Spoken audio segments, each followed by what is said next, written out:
Mr. Secretary, thank you for taking questions. Diplomacy depends on predictability, reliability, trust. Markets are crashing around the world for the second day in a row. The consensus is that the president's tariffs were much higher than expected and based on economic formulas that people do not understand. What is your reaction and what is the impact on Europeans? You want them to spend more on defense, Yes. which they're agreeing to finally. But how can they do that when their economies are crashing and they are now No, their economies are not crashing. The They markets are. are reacting. No, their economies are not crashing. Their markets are reacting to a dramatic change in the global order in terms of trade. And so what happens is pretty straightforward. If you're a company and you make a bunch of your products in China, and all of a sudden shareholders or people that play the stock market realize that it's going to cost a lot more to produce in China, your stock is going to go down. But ultimately, the markets, as long as they know what the rules are going to be moving forward, and as long as that's set and you can sustain where you're going to be, the markets will adjust. Businesses around the world, including in trade and global trade, they just need to know what the rules are. Once they know what the rules are, they will adjust to those rules. So I don't think it's fair to say economies are crashing. Markets are crashing because markets are based on the stock value of companies who today are embedded in modes of production that are bad for the United States. We have to be a country that thinks we're the largest consumer market in the world, and yet the only thing we export is services. And we need to stop that. We need to get back to a time where we're a country that can make things, and to do that, we have to reset the global order of trade. There's a long lead term, and the other part of my question. Well, the worst thing is to leave it the way it is forever. I mean, this just can't continue. We can't continue to be a country that doesn't make things. We have to be able to make things to provide jobs for Americans. And that's it. It's that simple. China, as an example, I mean, it's outrageous. I mean, they don't consume anything. All they do is export and flood and distort markets, in addition to all the tariffs and barriers they put in place. So the president rightly has concluded that the current status of global trade is bad for America and good for a bunch of other people, and he's going to reset it, and he's absolutely right to do it. Let me ask you about also the predictability of relationships with allies. The Prime Minister of Greenland, the Prime Minister of Denmark, which at this point owns Greenland, so Denmark, a NATO ally, is saying that it's unacceptable that one country cannot annex another country. Well, no one's annexed anything. It's going to be up to Greenlanders. The vice president made that clear. He's going to respect the self-determination of Greenlanders. So at some point, the Greenlanders have made clear that they want to be independent of Denmark. So that's Denmark should focus on the fact that the Greenlanders don't want to be a part of Denmark. That's what they should focus on. We didn't give them that idea. They've been talking about that for a long time. Whenever they make that decision, they'll make that decision. And then what we're not going to do is let China come in now and say, offer them a bunch of money and become, dependent on China. The president said he would not rule out using military force against Denmark, a NATO ally. No, he said he would not rule out. No. He said he would not rule out. He said, I'm not going to rule out anything if Greenland is encroached upon by a foreign power like a China or Russia or anybody else. But it doesn't matter because Greenlanders are going to make a decision. They're the ones that want to get away from Denmark. They're the ones that want to be independent. Not us. We didn't come up with that idea. They did. And if they make that decision, then the United States would stand ready, potentially, to step in and say, okay, we can create a partnership with you. We're not at that stage. But that's what the vice president made clear last week in his visit there. His statement was very abundantly clear, that we will respect the self-determination of the people of Greenland. The people of Greenland. And they're the ones that want to leave Denmark. That wasn't our idea. All right, well, second question here. Missy from Washington Post.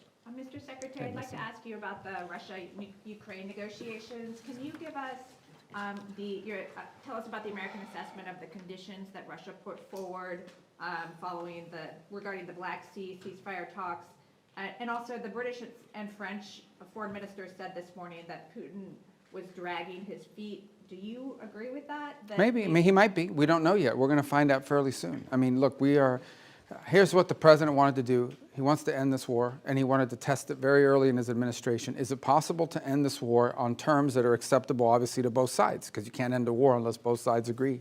And that's what we're in the process of finding out. We will know soon enough, in a matter of weeks, not months, whether Russia is serious about peace or not. I hope they are. It would be good for the world if that war ended. But obviously, we have to test that proposition.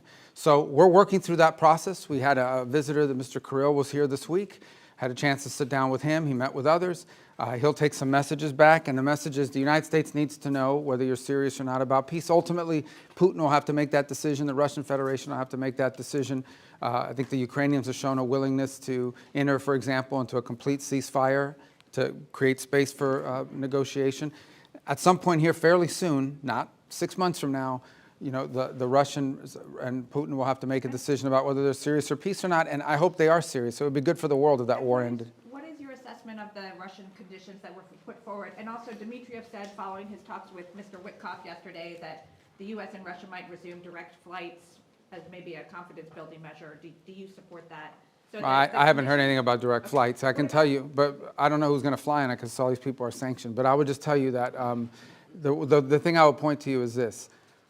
We're going to wait and see. The Russians know our position in terms of wanting to end the war, and we will know from their answers very soon whether they are serious about proceeding with real peace or whether this is a delay tactic. It's a delay tactic. The president's not interested in that.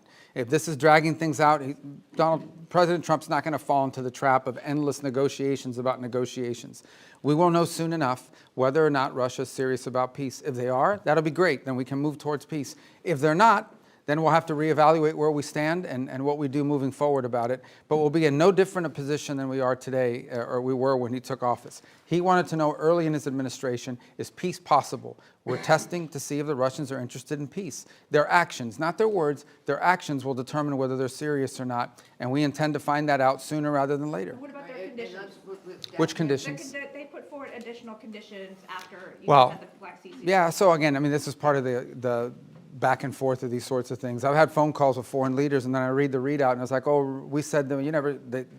They came, they said something to me they never said. I guess that's part of the game in this place or whatever. But look, bottom line is, to me, at the end of the day, what's going to matter here is whether we're going to move towards peace or not. If peace is real, we will know soon enough. If they're not interested in peace, we will know soon enough, and we'll make decisions on the basis. I hope they are real. There are some promising signs. There are some troubling signs. It's not going to be easy. No one ever said this would be easy. But we're going to find out sooner rather than later. And let's just say I'm hopeful. I remain hopeful. I need to be hopeful that peace is possible and that the Russians are serious about peace. We want them to be serious about peace.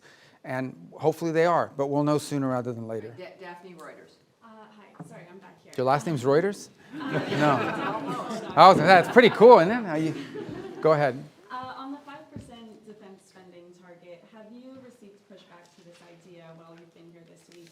And you mentioned yesterday up to 5% was your language. What do you mean by up to 5%? Well, I said up to a path up, getting up to 5% at some point. I'm not saying overnight, but to get to that point. We think that's what NATO allies need to be spending for NATO to face the threats that it itself has identified and articulated. Here's the good news. The good news is everyone generally, with a couple exceptions, are spending more on defense today than they were 3, 4, 5 years ago. That's positive. That trend needs to continue. So the trend lines are good, but they need to continue. But this is not about spending, okay? This is not about money necessarily. This is about capability. In order for NATO to be stronger, it needs partners that are stronger, okay? The United States commits a lot to NATO and continues to. We are as involved in NATO today as we have ever been, and we intend to continue to be. But it has to be a real alliance, and that means that our alliance partners have to increase their own capabilities. So hopefully 2 things have led to that. The first is the war in Ukraine, I think, has woken up a lot of people on the continent about real threats and real war. And the other is, I think, the pressure and the statements of President Trump that have been pretty consistent about increasing their spending. So this whole trajectory of more defense spending began, I believe, back in 2017, 2018, under President Trump's first term. We want that trend to continue. And we're hoping when the leaders meet in The Hague that there'll be further and firmer commitments in that direction. I think it's beneficial to the alliance. The stronger our partners in NATO are, the more capable our partners in NATO are, the stronger NATO is. And everybody should be in favor of that. And sorry, just to follow up, so will you try and get the official target as 5% rather than 2%, and will the U.S. commit to 5%? Sure, we're heading there now. I mean, we're going to have to spend more on national security because we have a global footprint. And that's the point that I think has been made and missed in a lot of places. Okay, the United States has Indo-Pacific alliance obligations as well that we've made. We are currently involved in opening up the Red Sea so that global shipping for everyone, including our European partners, can become possible again. We're engaged in counter-drug and counter-gang interdictions in the Western Hemisphere. There's obviously all sorts of issues going on in different parts of the world, including we're concerned about a resurgence of terrorist cells. whether it's in Africa or in the Middle East. So the U.S. has these global obligations, and we have China that's undergoing the largest, most expansive peacetime military expansion in history. So we need to confront all of these things, and we're engaged in all of those things. So we're going to have to increase defense spending in our country. I think our commitment to NATO isn't just 3% spending of GDP. It's sustained over an extraordinary period of time, and that continues. So look, I think our partners know they need to do more. They've all indicated they want to do more. They've begun to do more, and that trend needs to continue. Mr. Secretary, you mentioned that you met with Kirill Dmitriev as well. In order to stop them from dragging their feet and dragging this on, is there anything that you said, perhaps not threats, but is there anything that you said you wanted to see concretely from the Russian side in order to... Yes, peace. We want to see peace. But specifics in terms of getting to this ceasefire first and then the negotiations? Yeah, I mean, peace means you stop shooting at each other. I mean, it's as simplistic as that. Now, obviously, look, there's all kinds of conditions for a final peace, and you have to work with both sides. And I've said from the beginning, the only way a war ends in a negotiated settlement. If it's not an unconditional surrender, then it is both sides make concessions. We're not going to prejudge what those concessions are, because those concessions will depend on what Ukraine will accept and Russia will accept. But we have to make concrete steps towards peace. What we're not interested in, and I'm not accusing them of this, I'm just telling you what we're not interested in is negotiations about negotiations. That we're not going to continue this forever. So none of it was threatening. I think it was more an explanation of, this is our timeline, and at some point it'll be clear whether you want peace or you don't want peace. And that time is coming. It's pretty short. At the same time, as we now have seen, members of Congress have begun to file bills to increase sanctions. So there is going to be growing pressure from Capitol Hill to impose sanctions that we're not going to be able to stop if, in fact, we're not making progress towards peace. All these factors have been explained in the nicest way possible. Hopefully he'll take that message back to Moscow, and it'll make clear that we need to begin to see real progress, or we'll have to conclude that they're not interested in peace. But let's hope they are, because I think it would be better for everyone if they are. Well, we need to hear an answer to this. I mean, we're going to have talks as long as talks are about something. They can't be talks about talks. At the end, I think initially it was important to talk because we hadn't talked to them in a long time, but now we've reached the stage where we need to make progress. And if we're not making progress towards peace, then we have a set of factors that we have to take into account. But hopefully we are going to make progress towards peace. I remain optimistic that we can. It'll be hard, it'll be difficult, but I'm optimistic that we can. Mr. Secretary, the Myanmar earthquake, I mean, normally in these kind of events you would have up to 200 Americans with sniffer dogs, special equipment, experts in their field, saving lives on the ground. This has not happened because of the dismantling of US... Well, that and the fact that it's run by a military junta that doesn't like us. So it's hard for us to move around in that country. I'd say these events are always non-political. They went into Syria, for example, in the Turkey-Syria earthquake. So they can act... But we're not the government of the world. No, we'll provide humanitarian assistance, just like everybody else does, and we will do it the best we can. But we also have other needs we have to balance that against. We're not walking away from humanitarian assistance. But again, I go back, there's a lot of other rich countries in the world. They should all be pitching in. We're going to do our part. We already have people there. We'll have more people there. We'll help as much as we can. It's not the easiest place to work. Okay, they have a military junta that doesn't like us, doesn't necessarily allow us to operate in that country the way we wanted to. That would have impeded our response no matter what. That said, we are willing to continue to help in the humanitarian crisis. Other countries need to do so as well. China's a very rich country. India's a rich country. There are a lot of other countries in the world, and everyone should pitch in. I don't think it's fair to assume that the United States needs to continue to share the burden, 60–70% of humanitarian aid around the world.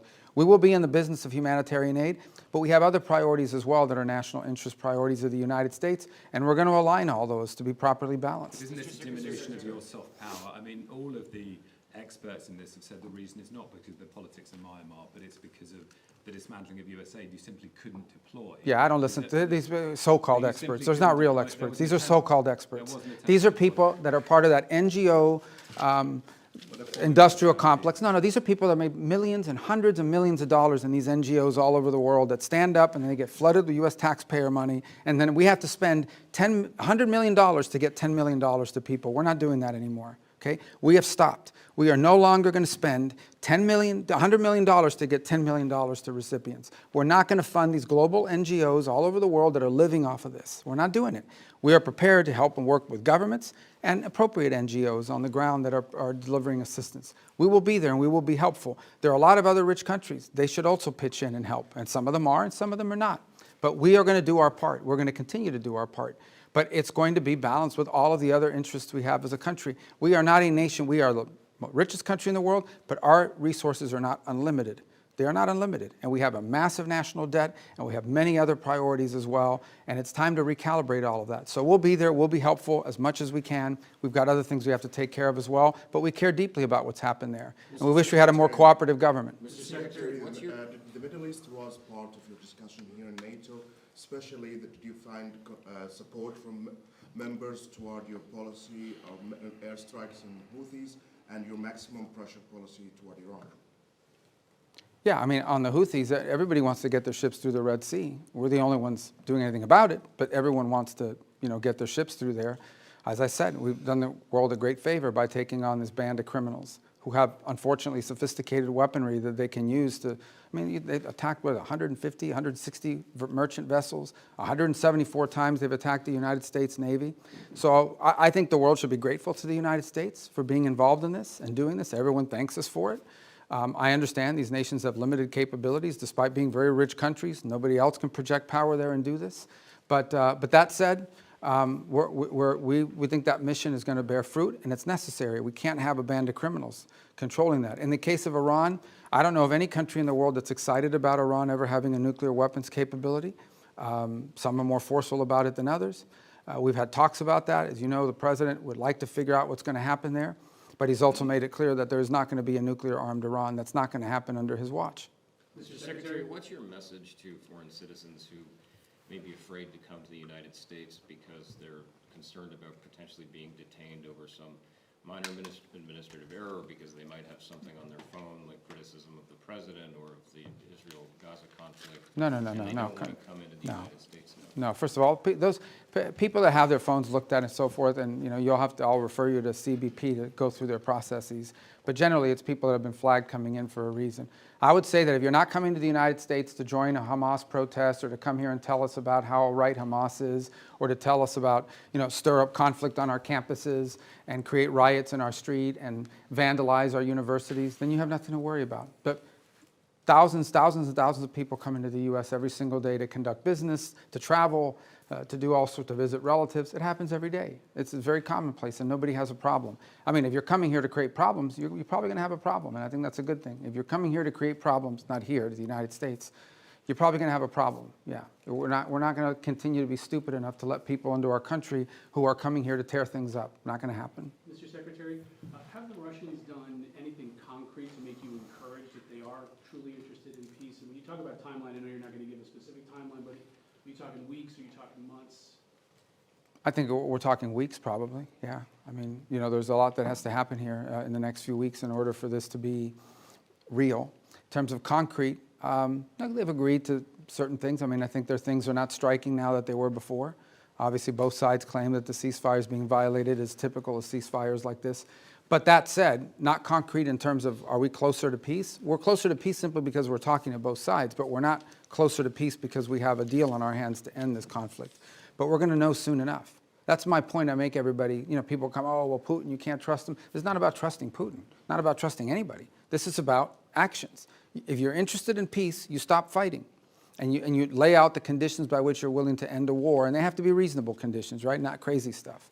If you're interested in peace, that's what you do. If you're not interested in peace, then you sort of drag it out and you come up with excuses and you pull, and we know that, and we're not going to get pulled into that. But let's hope it doesn't come to that. Let's hope it, let's be optimistic that that's not the direction we're going. We're prepared if it is, but let's hope that we're not heading in a direction of this is just a delay tactic. All right, one more and then we wrap up. Don't you guys want to go home, the ones that came with us? One Yeah. more, there we go. Your allies here and also Ukraine, they believe that Russia is actually preparing to launch another campaign, so military campaign, as soon as the winter season ends. Do you have any reason to help out them? That they're going to do what, I'm sorry? The Russians they are preparing to start another military campaign. Well, then we'll know they're not interested in peace. And at this very moment, they're targeting energy sites. Can I get a reaction? They're targeting what? I'm so sorry? Energy sites in Ukraine. Well, again, I get it. Then that means they're violating the ceasefire. That's not a good sign, But I think that would tell you this, that ultimately this is a war. Right now, things are going to be blowing up in Ukraine and inside of Russia because there's still a war going on. That's what we're trying to end. Okay, if we have a true ceasefire, which is what we wanted, a complete ceasefire, nothing should be blowing up. But the Russians didn't agree to that. They wanted a partial. And then obviously when you get into these partials, that's one of the reasons why we didn't push for a partial. We'll take it because it's better than nothing. But one of the reasons why we didn't push for a partial, because there's always disputes about, what are you hitting and what you're not hitting. But in the end, this is still a war, and we want it to stop. The fact that religious sites are being hit, or energy sites are being hit, or civilian sites are being hit, that's why war is a bad thing, and that's why the president wants to end it. As far as them conducting another campaign, well, then that'll be a very clear sign, right? If all of a sudden we wake up tomorrow and the Russians are launching a massive offensive, then I think that's a pretty clear sign they're not interested in peace. That hasn't happened yet. Let's hope it doesn't happen. We want to know whether they want to do peace or not. And if they do, then there's a way there, and we're willing to help. If they're not, then it's good to know early so we can adjust our policies accordingly. All right, everybody, All right. thank you so much. Thank you, guys.